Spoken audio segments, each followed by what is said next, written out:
ಮೊದಲಿಗೆ ಒಂದು ಸಣ್ಣ ಪರಿಚಯ, ತುಂಬಾ ಒಳ್ಳೆಯ ವ್ಯಕ್ತಿ ಅಂತ ಅನಿಸುತ್ತೆ. ನಂತರ ಒಂದು ಕಾಫಿ ಮೀಟಿಂಗ್, ಒಂದು ಪ್ಲಾನ್, ಇಬ್ಬರೂ ಸೇರಿ ದೊಡ್ಡ ಬಿಸ್ನೆಸ್ ಮಾಡೋಣ ಅಂತ ನಿರ್ಧಾರವನ್ನು ತೆಗೆದುಕೊಳ್ತೀರಿ. ಅಲ್ಲಿಯವರೆಗೆ ಎಲ್ಲವೂ ಚೆನ್ನಾಗಿರುತ್ತೆ. ಆದರೆ ಪಾರ್ಟ್ನರ್ ಆಯ್ಕೆ ಮಾಡುವಾಗ ಬಹಳಷ್ಟು ಜನ ಕ್ಯಾರೆಕ್ಟರ್ಗಿಂತ ಕ್ಯಾಪಿಟಲ್ ಅನ್ನ ನೋಡ್ತಾರೆ. ಮೊದಲ ದಿನ ಏನೂ ಆಗೋದಿಲ್ಲ, ಮೊದಲ ತಿಂಗಳು ಏನು ಅನ್ಸೋದಿಲ್ಲ, ಎಲ್ಲವೂ ಚೆನ್ನಾಗಿರುತ್ತೆ, ಲಾಭ ಬರುತ್ತೆ, ಸೆಲೆಬ್ರೇಟ್ ಮಾಡ್ತಾರೆ. ಆಗ ಅನಿಸುತ್ತೆ ಇವನೇ ನನ್ನ ಜೀವನದ ಅತ್ಯುತ್ತಮ ಬೆಸ್ಟ್ ಪಾರ್ಟ್ನರ್ ಅಂತ.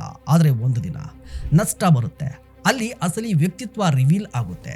ಲಾಭದಲ್ಲಿ ಎಲ್ಲರೂ ಪಾರ್ಟ್ನರ್ಗಳು, ನಷ್ಟ ಬಂದಾಗಲೇ ಅಸಲಿ ಪಾರ್ಟ್ನರ್ ಯಾರು ಅಂತ ಗೊತ್ತಾಗುತ್ತೆ.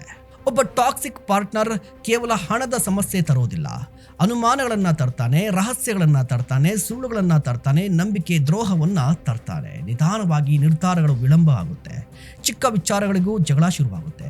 ಉದ್ಯೋಗಿಗಳು ಎರಡು ಗುಂಪುಗಳಾಗಿ ವಿಭಜನೆ ಆಗ್ತಾರೆ, ಕಸ್ಟಮರ್ಗಳು ಗೊಂದಲಕ್ಕೀಡಾಗ್ತಾರೆ, ಸಪ್ಲೈಯರ್ಗಳು ನಂಬಿಕೆಯನ್ನು ಕಳೆದುಕೊಳ್ತಾರೆ, ಬ್ಯಾಂಕ್ಗಳಿಗೂ ಅನುಮಾನ ಶುರುವಾಗುತ್ತೆ.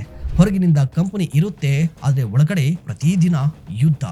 ಆದರೆ ಇದು ಇವತ್ತು ನಿಮಗೆ ಅರ್ಥ ಆಗೋದಿಲ್ಲ, ನಾಳೆಯೂ ಅರ್ಥ ಆಗೋದಿಲ್ಲ. ಯಾಕೆಂದರೆ ಕೆಟ್ಟ ಪಾರ್ಟ್ನರ್ ಮೊದಲ ದಿನವೇ ತನ್ನ ನಿಜವಾದ ಸ್ವಭಾವವನ್ನು ತೋರಿಸೋದಿಲ್ಲ, ಅವಕಾಶ ಸಿಕ್ಕಾಗಲೆಲ್ಲ ತೋರಿಸ್ತಾನೆ.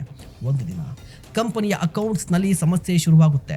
ನಿಮ್ಮ ಅನುಮತಿ ಇಲ್ಲದೆ ನಿರ್ಧಾರಗಳನ್ನು ತೆಗೆದುಕೊಂಡಿದ್ದಾನೆ ಅಂತ ಅರ್ಥ ಆಗುತ್ತೆ. ನಿಮ್ಮ ನಂಬಿಕೆಯನ್ನು ದುರುಪಯೋಗ ಪಡಿಸಿಕೊಂಡಿದ್ದಾನೆ ಅಂತ ಅರ್ಥ ಆಗುತ್ತೆ. ಅಥವಾ ಕೋರ್ಟ್ಗಳ ಸುತ್ತ ಓಡಾಡುವ ಪರಿಸ್ಥಿತಿ ಬರುತ್ತೆ. ವರ್ಷಗಳ ಕಾಲ ಕಷ್ಟಪಟ್ಟು ಕಟ್ಟಿದ ಬ್ರ್ಯಾಂಡ್ ಒಂದು ಸಹಿಯೊಂದಿಗೆ ಅಪಾಯಕ್ಕೆ ಸಿಲುಕುತ್ತೆ. ಆ ದಿನ ನಿಮಗೆ ಒಂದು ಸತ್ಯ ಗೊತ್ತಾಗುತ್ತೆ, ನಾನು ಒಬ್ಬ ಪಾರ್ಟ್ನರನ್ನು ಕರೆದುಕೊಂಡಿಲ್ಲ, ನನ್ನ ಬಿಸ್ನೆಸ್ನೊಳಗೆ ಒಂದು ಅಪಾಯವನ್ನು ಕರೆದಿದ್ದೇನೆ ಅಂತ. ಗಮನದಲ್ಲಿಟ್ಕೊಳ್ಳಿ, ಹಣ ಹೂಡಿಕೆ ಮಾಡುವ ವ್ಯಕ್ತಿ ಪಾರ್ಟ್ನರ್ ಅಲ್ಲ, ಜವಾಬ್ದಾರಿಯನ್ನು ಹಂಚಿಕೊಳ್ಳುವ ವ್ಯಕ್ತಿಯೇ ನಿಜವಾದ ಪಾರ್ಟ್ನರ್.